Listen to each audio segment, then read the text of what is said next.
প্রিয় শিক্ষার্থীরা, অর্থনীতির আরো একটি ক্লাসে তোমাদের স্বাগতম। আমরা পড়ছিলাম চাহিদার স্থিতিস্থাপকতার প্রকারভেদ এবং প্রকারভেদের এই দুটি প্রকারভেদ আমরা আলোচনা করেছি দুটি ক্লাসে। আজকে আমাদের আলোচনার বিষয় হচ্ছে চাহিদার আড়াআড়ি স্থিতিস্থাপকতা বা ক্রস ইলাস্টিসিটি অফ ডিমান্ড। আড়াআড়ি স্থিতিস্থাপকতার আরো একটি প্রচলিত নাম হচ্ছে পারস্পরিক স্থিতিস্থাপকতা। পারস্পরিক স্থিতিস্থাপকতা অর্থাৎ আড়াআড়ি স্থিতিস্থাপকতা বলতে আমরা যা বুঝি, পারস্পরিক স্থিতিস্থাপকতা বলতেও তা বুঝি, এবং দুটিরই ইংরেজি হচ্ছে ক্রস ইলাস্টিসিটি বা ক্রস ইলাস্টিসিটি অফ ডিমান্ড। এখন এই যে চাহিদার স্থিতিস্থাপকতার প্রকারভেদ, একটা দাম স্থিতিস্থাপকতা, একটা আয় স্থিতিস্থাপকতা, এই দুটি নিয়ে আমি পূর্বে দুটি ক্লাস নিয়েছি গাণিতিক সমস্যার সমাধান সহ। আজকে পড়ব আড়াআড়ি স্থিতিস্থাপকতা। এই আড়াআড়ি স্থিতিস্থাপকতা ক্লাসের পরে আমি আবার চলে যাব দাম স্থিতিস্থাপকতার প্রকারভেদে। দাম স্থিতিস্থাপকতা পড়েছি ঠিকই, কিন্তু দাম স্থিতিস্থাপকতা আরো 5 প্রকার। চাহিদার স্থিতিস্থাপকতার প্রকারভেদ 3 প্রকার, আর দাম স্থিতিস্থাপকতার প্রকারভেদ আছে আরো 5 রকমের। সুতরাং আড়াআড়ি স্থিতিস্থাপকতা পড়ার পরে আমি দাম স্থিতিস্থাপকতার প্রকারভেদ নিয়ে আলোচনা করব। তাহলে আড়াআড়ি স্থিতিস্থাপকতা বিষয়টি কি? আড়াআড়ি বা পারস্পরিক স্থিতিস্থাপকতা।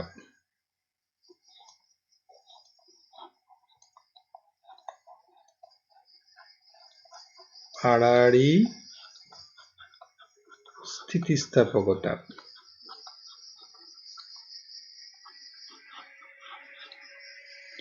দুটি সম্পর্কিত দ্রব্যের ক্ষেত্রে আড়াআড়ি স্থিতিস্থাপকতার সূত্রপাত ঘটে। সম্পর্কিত দ্রব্য, বিষয়গুলো ভালো করে বোঝার চেষ্টা করো, ক্লাসটি একটু দীর্ঘ হবে।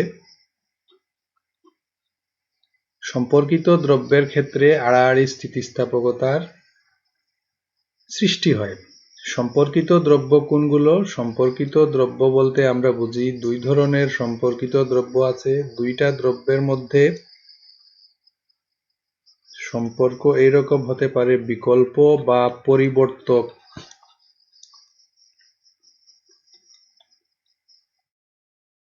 পরিবর্তক দ্রব্য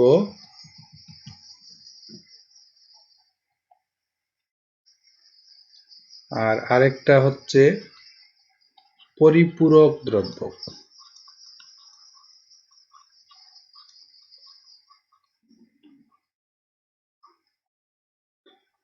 বিকল্প দ্রব্য আমরা সেই দুটি দ্রব্যকে বুঝি যে দুটি দ্রব্যের মধ্যে একটার পরিবর্তে আরেকটাকে ব্যবহার করা যায়। যেমন ধরো, বিকল্প দ্রব্যের উদাহরণ আমি বলি,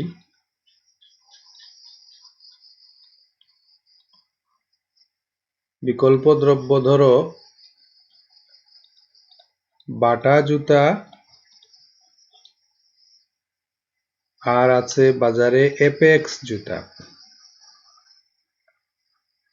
আমি জুতা কিনবো, বাটা জুতা কিনতে পারি। বাটা জুতা না কিনে যদি আমি এপেক্সের জুতা কিনি, আমার জুতা পরার কাজ হচ্ছে। একটা আরেকটার বিকল্প। বাটা জুতার বিকল্প এপেক্স জুতা, আর এপেক্স জুতার বিকল্প হচ্ছে বাটার জুতা।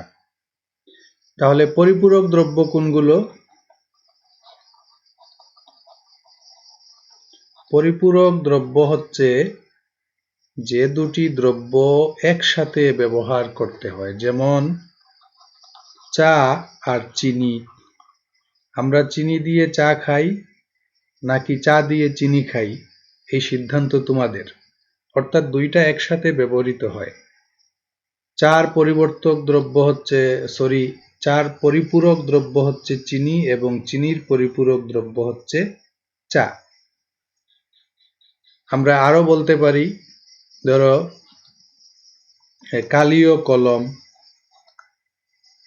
কালি কলম একটা ছাড়া আরেকটা অর্থহীন।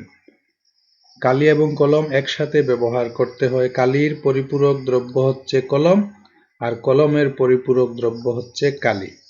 জুতা এবং মোজা,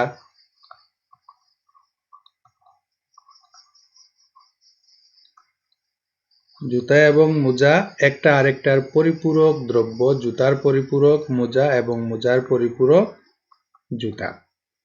এক্ষেত্রে কি হয়, বিকল্প দ্রব্যের ক্ষেত্রে একটু খেয়াল করে দেখো, যদি এপেক্স জুতার দাম বেড়ে যায় তাহলে মানুষ স্বাভাবিকভাবে এপেক্স জুতা কম কিনবে, বাটা জুতা বেশি কিনবে, অর্থাৎ বাটা জুতার চাহিদার পরিমাণ বেড়ে যাবে। তাহলে বিকল্প দ্রব্যের ক্ষেত্রে কি হয়, একটি দ্রব্যের দাম বৃদ্ধি পেলে অন্য দ্রব্যের চাহিদার পরিমাণ বাড়ে। আর পরিপূরক দ্রব্যের ক্ষেত্রে কি হয়, তুমি ধরো চা এবং চিনির কথা, যদি চিনির দাম বেড়ে যায় তাহলে মানুষ চিনি কম কিনবে, আর চিনি কম কেনার প্রেক্ষিতে চা পাতাও কম কিনবে, চা কম খাবে, অর্থাৎ চায়ের চাহিদার পরিমাণ কমে যাবে। তাহলে পরিপূরক দ্রব্যের ক্ষেত্রে কি ঘটে, যে একটি দ্রব্যের দাম বাড়লে অন্য দ্রব্যের চাহিদার পরিমাণ হ্রাস পায়। বিকল্প বা পরিবর্তক দ্রব্যের ক্ষেত্রে একটি দ্রব্যের দাম বাড়লে অন্য দ্রব্যের চাহিদার পরিমাণ বৃদ্ধি পায়, কিন্তু পরিপূরক দ্রব্যের ক্ষেত্রে একটি দ্রব্যের দাম বাড়লে অন্য দ্রব্যের চাহিদার পরিমাণ হ্রাস পায়।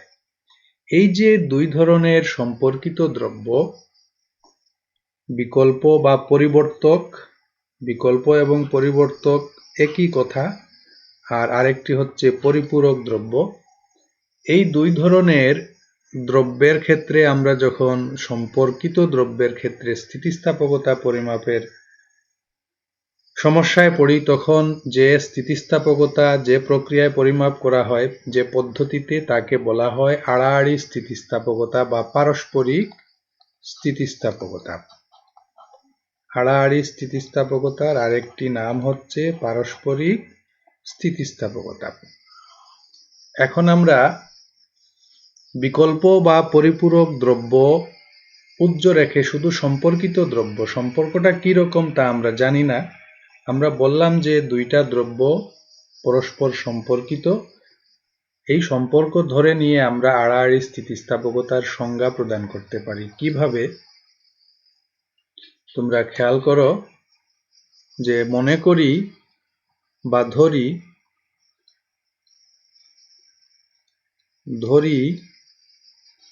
এক্স এবং ওয়াই দুটি সম্পর্কিত দ্রব্য।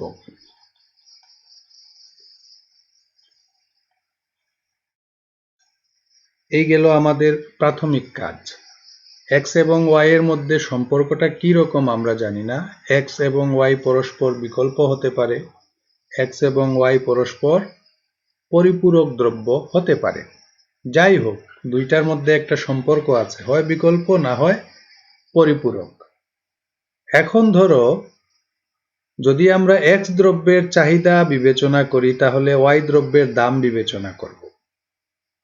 যদি ওয়াই দ্রব্যের চাহিদা বিবেচনা করি তাহলে এক্স দ্রব্যের দাম বিবেচনা করব। মানে একটার দামের বৃদ্ধিতে অন্য দ্রব্যের চাহিদার পরিমাণের পরিবর্তনটা আমরা বিবেচনা করব। তাহলে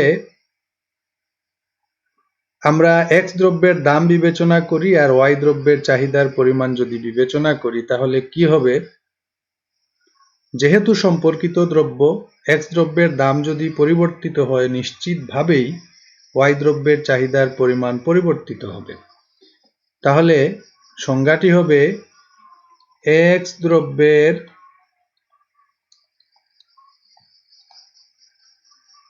দামের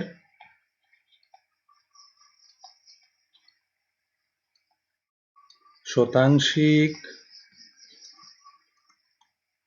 পরিবর্তনের ফলে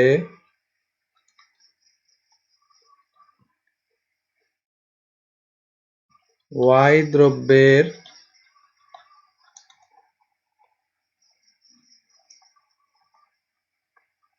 চাহিদার পরিমাণের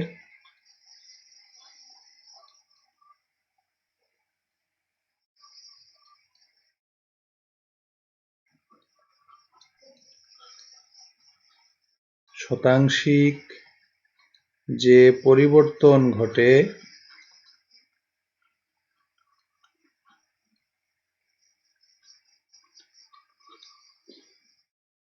একটা সেমিকোলন দাও, এ দুই পরিবর্তনের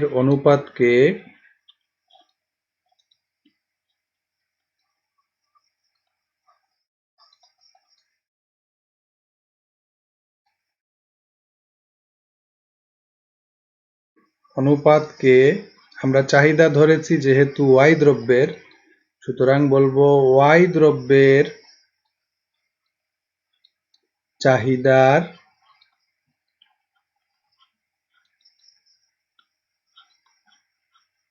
আড়াআড়ি বা পারস্পরিক স্থিতিস্থাপকতা বলে।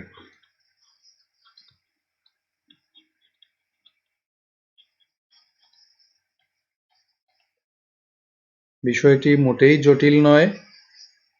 অর্থাৎ আমরা এখন অনুপাতটি লিখব। দামের পরিবর্তনটা যেহেতু স্বাধীন চলক, আমরা স্বাধীন চলকের পরিবর্তন লিখব নিচে আর অধীন চলকের পরিবর্তন উপরে। অর্থাৎ আড়াআড়ি স্থিতিস্থাপকতা কি দাঁড়ালো? আড়াআড়ি স্থিতিস্থাপকতা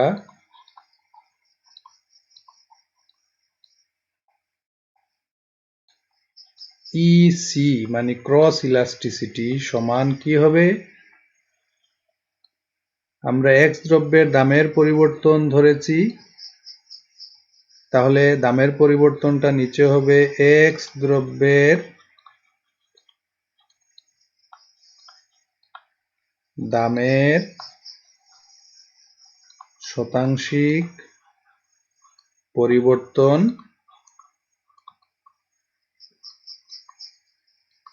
উপরে হবে ওয়াই দ্রব্যের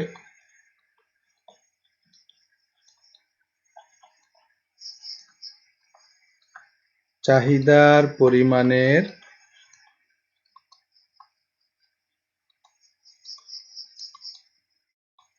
শতাংশিক পরিবর্তন। আমি সহজে লিখে ফেললাম, মানে সংক্ষেপে এটা শতাংশিক আর এটা পরিবর্তন।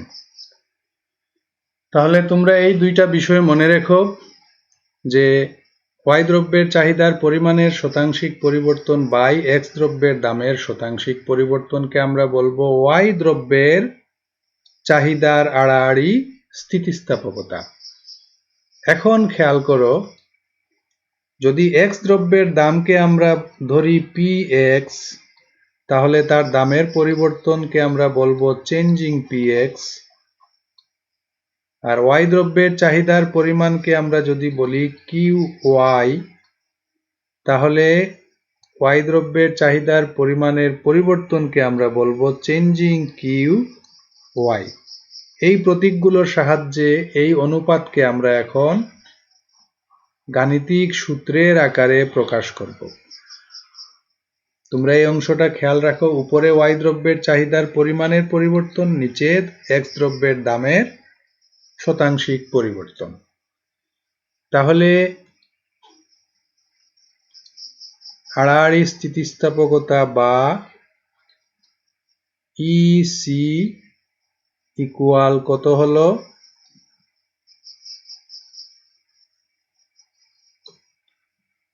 এক্স দ্রব্যের দামের শতাংশিক পরিবর্তন হচ্ছে changing P X by P X into 100। অর্থাৎ এক্স দ্রব্যের দামের পরিবর্তনকে এক্স দ্রব্যের মূল বা প্রাথমিক দাম দিয়ে ভাগ করে 100 দিয়ে গুণ করলে তার শতাংশিক পরিবর্তন পাওয়া যায়। একইভাবে ওয়াই দ্রব্যের চাহিদার পরিমাণের শতাংশিক পরিবর্তন হচ্ছে changing Q Y by Q Y into 100। এই তো হয়ে গেল। এখন এই যে 100 উপরে নিচে ভাগ গিয়ে 1 থাকবে, এটা লেখার কোনো মানেই রইল না।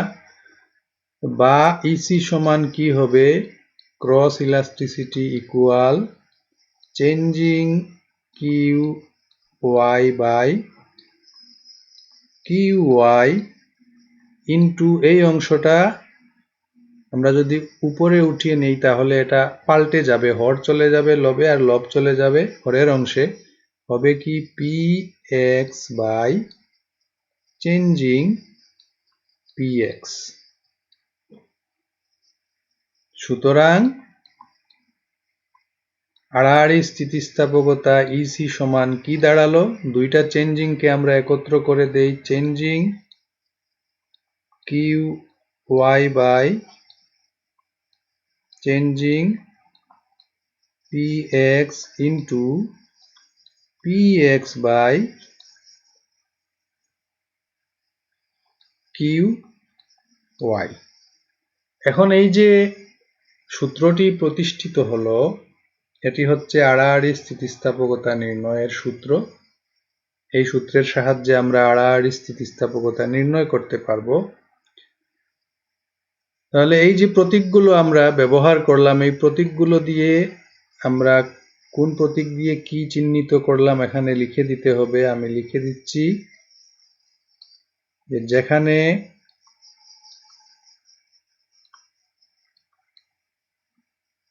পি এক্স হচ্ছে এক্স দ্রব্যের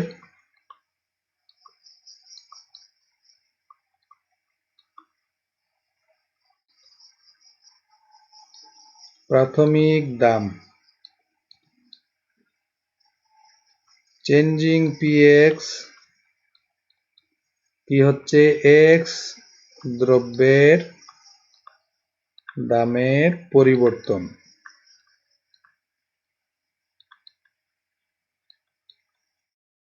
সেমিকোলন দাও। কিউ ওয়াই হচ্ছে ওয়াই দ্রব্যের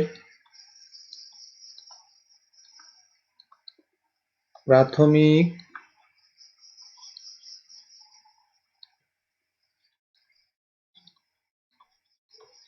চাহিদার পরিমাণ,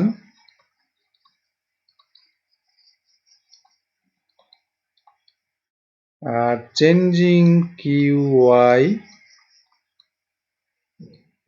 হচ্ছে ওয়াই দ্রব্যের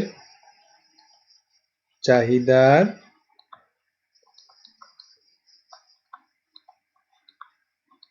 পরিমাণের পরিবর্তন।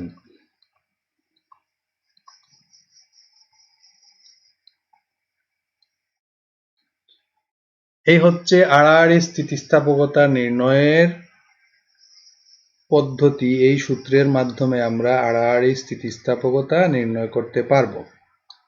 আমাদের মূল বিষয়টি খেয়াল রাখতে হবে, দুইটা সম্পর্কিত দ্রব্য, আমরা যে দ্রব্যের চাহিদার স্থিতিস্থাপকতা নির্ণয় করতে চাই তার সম্পর্কিত একটি দ্রব্যের দামের পরিবর্তনের সাথে নির্দিষ্ট দ্রব্যের চাহিদার পরিমাণের পরিবর্তন বিবেচনা করলে আড়াআড়ি স্থিতিস্থাপকতা নির্ণয় হবে। এখন বিষয়টি তোমাদের আরো একটু পরিষ্কার করে দিই আমি। ধরো তোমরা গায়ে মাখার সাবান ব্যবহার করো, একটা হচ্ছে ধরো লাক্স সাবান, আরেকটা আছে কি মেরিল সাবান।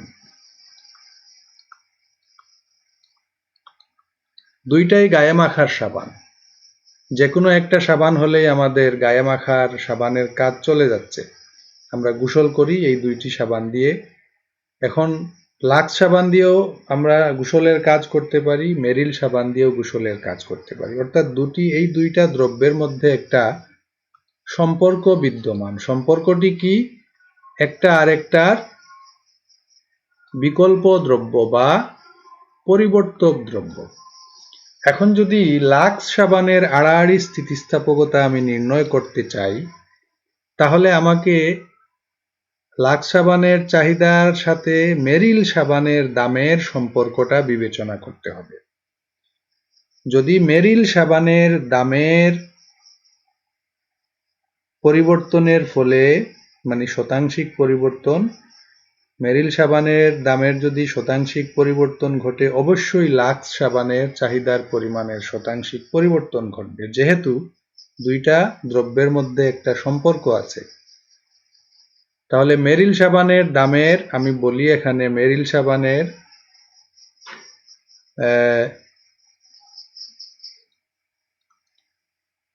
মেরিলের দামের পরিবর্তন এর ফলে কি হবে,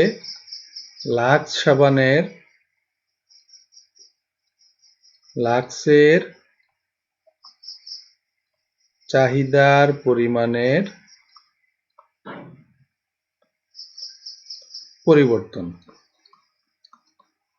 যেহেতু দুটি দ্রব্য সম্পর্কিত। মেরিলের যদি দাম পরিবর্তিত হয়, লাক্সের চাহিদার পরিমাণ অবশ্যই পরিবর্তিত হবে।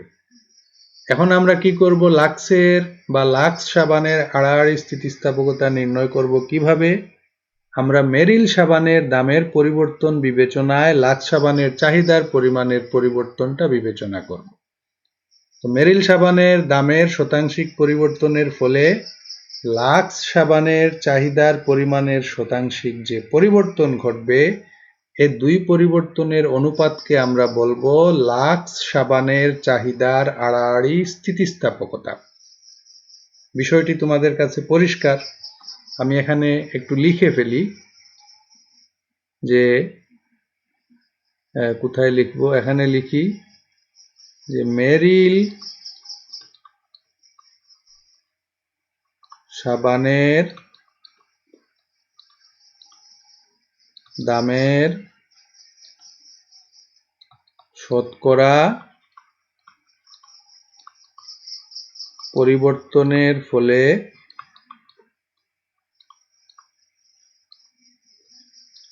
লাক্স সাবানের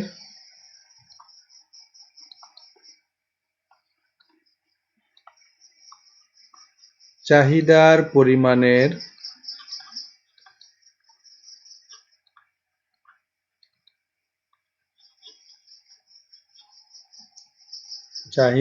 পরিমাণের শতকরা যে পরিবর্তন ঘটে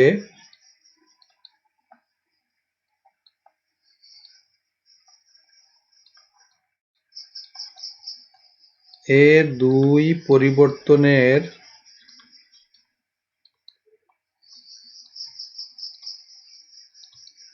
অনুপাতকে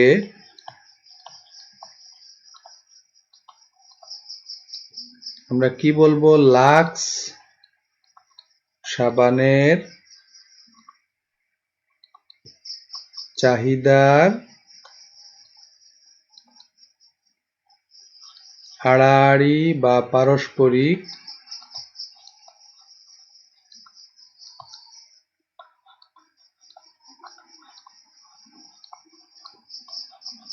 স্থিতিস্থাপকতা বলে। তাহলে এক্ষেত্রে সূত্রটি কি হবে? আমরা আগে যে সূত্রটি প্রতিষ্ঠা করে এলাম, সূত্রটি হবে এইভাবে, তোমরা খেয়াল করো যে ইসি সমান ইসি, লাক্স সাবানের তো চাহিদার স্থিতিস্থাপকতা, আমি এখানে লাক্স লিখে দিলাম, ইসি অফ লাক্স মানে ক্রস ইলাস্টিসিটি অফ লাক্স সাবান সমান কি হবে, মেরিল সাবানের দামের শতকরা পরিবর্তন, তাহলে চেঞ্জিং পি মেরিল আমি লিখে দেই, বাই পি মেরিল, অর্থাৎ মেরিল সাবানের প্রাথমিক দাম, আর উপরে চেঞ্জিং কিউ লাক্স, অর্থাৎ লাক্স সাবানের চাহিদার পরিমাণের পরিবর্তন বাই কিউ লাক্স, অর্থাৎ লাক্স সাবানের প্রাথমিক চাহিদার পরিমাণ। এই হবে বিষয়। এখান থেকে আমরা কি পাবো? এখান থেকে আমরা সোজা সমীকরণটা পাবো বা সূত্রটা পাবো কি, যে changing Q lux LUX by changing P Merrill into P Merrill মানে মেরিলের প্রাথমিক দাম আর কিউ লাক্স মানে লাক্সের প্রাথমিক চাহিদার পরিমাণ। অর্থাৎ কি হবে, এটা হবে লাক্স সাবানের চাহিদার আড়াআড়ি স্থিতিস্থাপকতা। যদি আমরা উল্টো দিকে বিবেচনা করি, লাক্স সাবানের দামের শতকরা পরিবর্তনের ফলে যদি আমরা মেরিল সাবানের চাহিদার পরিমাণের শতকরা পরিবর্তন নির্ণয় করে স্থিতিস্থাপকতা পরিমাপ করি, তাহলে কিন্তু এটা হবে মেরিল সাবানের চাহিদার আড়াআড়ি স্থিতিস্থাপকতা। মনে রাখতে হবে, যে দ্রব্যের চাহিদা আমরা বিবেচনা করব, স্থিতিস্থাপকতা হবে আড়াআড়ি ওই দ্রব্যের। দাম বিবেচনা করব তার সম্পর্কিত দ্রব্যের। আমি আরো একটি উদাহরণ দেই। ধরো তোমরা ল্যাংড়া আম অত্যন্ত বিখ্যাত, ল্যাংড়া আম, আর একটা হচ্ছে আমি কি বলবো হিমসাগর, খুব বিখ্যাত আম। যদিও রাজশাহীর মানুষজন বলেন হিমসাগর নামে আমের কোনো জাত নাই, এটাকে নাকি বলে খিরসাপাত। হিমসাগর দুই ধরনের আম। এখন দুইটাই খুবই সুস্বাদু আম। এখন যদি ল্যাংড়া আমের দাম, হিমসাগর আমের দাম বৃদ্ধি পায়, তাহলে ল্যাংড়া আমের চাহিদার পরিমাণ কি হবে? বৃদ্ধি পাবে। হিমসাগর আমের দামের শতাংশিক বৃদ্ধির ফলে ল্যাংড়া আমের চাহিদার পরিমাণের শতাংশিক যে পরিবর্তনটা ঘটবে, এই দুই পরিবর্তনের অনুপাতকে আমরা বলবো ল্যাংড়া আমের চাহিদার আড়াআড়ি স্থিতিস্থাপকতা। এইভাবে এই বিষয় একটা অঙ্ক করলে বিষয়টি অত্যন্ত পরিষ্কার হয়ে যাবে। আমরা একটা অঙ্ক করে ফেলি। ধরো চিনির কেজি, আমরা এখানে ধরলাম চিনির দাম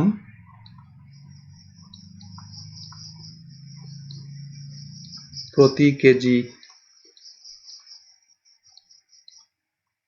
আর ওইদিকে ধরলাম গুড়ের চাহিদা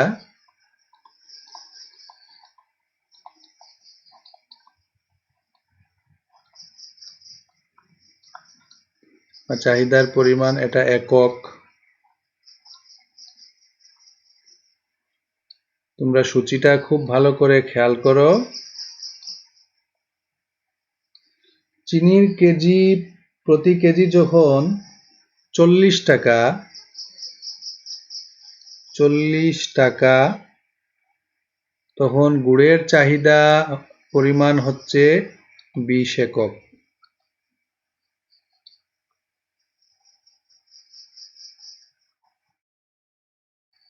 চিনির দাম বৃদ্ধি পেয়ে যদি 60 টাকা হয়, চিনির প্রতি কেজি যদি 60 টাকা হয়ে যায়, তখন গুড়ের চাহিদা বৃদ্ধি পেয়ে 40 একক হয়, যেহেতু চিনি এবং গুড় একটা আরেকটার মোটামুটি বিকল্প দ্রব্য। এখন তোমাকে বলছে এই সূচি থেকে বা এই বক্তব্য থেকে গুড়ের চাহিদার আড়াআড়ি স্থিতিস্থাপকতা নির্ণয় করো। তো সূত্রটি আমরা বলি যে আমরা জানি, এখানে বলছে কি গুড়ের চাহিদার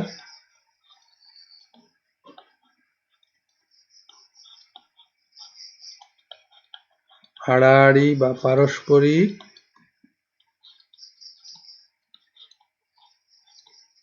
স্থিতিস্থাপকতা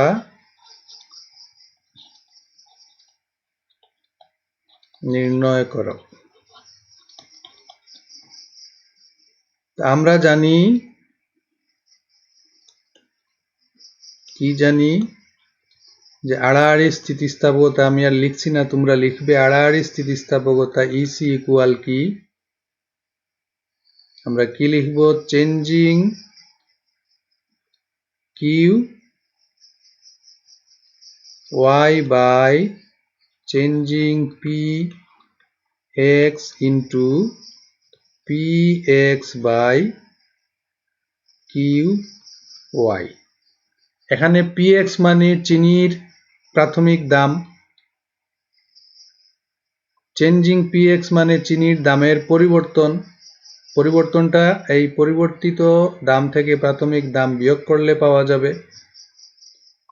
আর কিউ ওয়াই মানে হচ্ছে গুড়ের প্রাথমিক চাহিদার পরিমাণ, এখানে 20 একক, আর চেঞ্জিং কিউ ওয়াই গুড়ের চাহিদার পরিমাণের পরিবর্তন, এটা 40 থেকে বিয়োগ করলে, অর্থাৎ পরিবর্তিত চাহিদার পরিমাণ থেকে প্রাথমিক চাহিদার পরিমাণ বিয়োগ করে নির্ণয় করতে হবে। অথবা তুমি সোজা লিখতে পারো, এই সূত্রটিকে আমরা এভাবে লিখতে পারি যে চেঞ্জিং, তোমরা যদি সাহসী হও তাহলে লিখে ফেলবে চেঞ্জিং কি, গুড়ের চাহিদা, তো এখানে আমরা লিখব গুড়, চেঞ্জিং কিউ গুড় বাই চেঞ্জিং পি চিনি ইন্টু পি চিনি বাই কিউ গুড়। আমি সংক্ষেপে একটি অঙ্ক করে দেখিয়ে দিচ্ছি, তোমরা বই থেকে পড়ে বিস্তারিত সুন্দর করে অঙ্ক করার চেষ্টা করবে, বা তোমাদের যদি সমস্যা হয় তোমরা কমেন্ট অপশনে আমাকে জানাও, আমি শুধু গাণিতিক সমস্যার সমাধান নিয়ে আরো কয়েকটি ক্লাস নেব। এখন কি হলো চেঞ্জিং গুড় কি, গুড়ের চাহিদার পরিবর্তন কি, 20 কে আমরা যদি প্রাথমিক চাহিদার পরিমাণ ধরি তাহলে পরিবর্তিত চাহিদার পরিমাণ হচ্ছে 40, তাহলে এখানে হবে 40 বিয়োগ 20 নাকি। আর চেঞ্জিং পি চিনি, অর্থাৎ চিনির দামের পরিবর্তিত দাম হচ্ছে 60 আর প্রাথমিক দাম হচ্ছে 40, এটা হবে 60 মাইনাস 40 ইন্টু চিনির প্রাথমিক দাম হচ্ছে 40 আর গুড়ের প্রাথমিক চাহিদার পরিমাণ হচ্ছে 20। এখন এই অংশটিকে, এখানে জায়গা হচ্ছে না, আমি একটু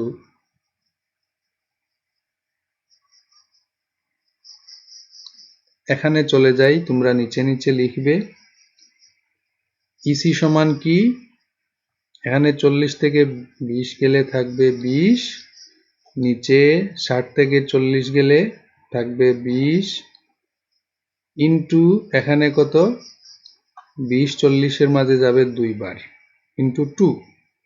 তো এই যে 20 কাটা চলে গেল, থাকলো 2, এই 2টা ধনাত্মক, গ্রেটার দেন 0 মানে হচ্ছে ধনাত্মক।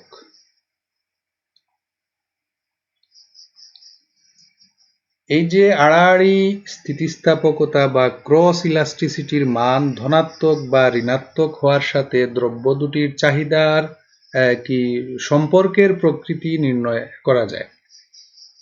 ক্রস ইলাস্টিসিটির মান যদি হয় ধনাত্মক বা গ্রেটার দেন 0, তাহলে তোমাদের বুঝতে হবে যে দ্রব্য দুটির সম্পর্কের প্রকৃতি হচ্ছে একটা আরেকটার বিকল্প। যদি ক্রস ইলাস্টিসিটির মান বের হয় ঋণাত্মক বা মাইনাস, তাহলে বুঝতে হবে দ্রব্য দুটি একটা আরেকটার পরিপূরক। আমি লিখে দেই এখানে, তোমরা খেয়াল করো, নোট, ইসি যদি গ্রেটার দেন 0 হয়, অর্থাৎ ধনাত্মক হয়, গ্রেটার দেন 0 হওয়া মানে ধনাত্মক হওয়া, ইসি ইজ গ্রেটার দেন 0 হলে দ্রব্য দুটি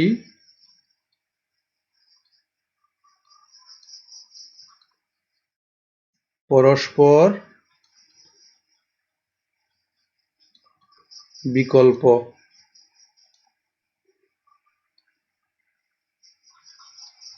যদি ইসি লেস দেন 0 মানে মাইনাস হয়, তাহলে দ্রব্য দুটি পরস্পর পরিপূরক।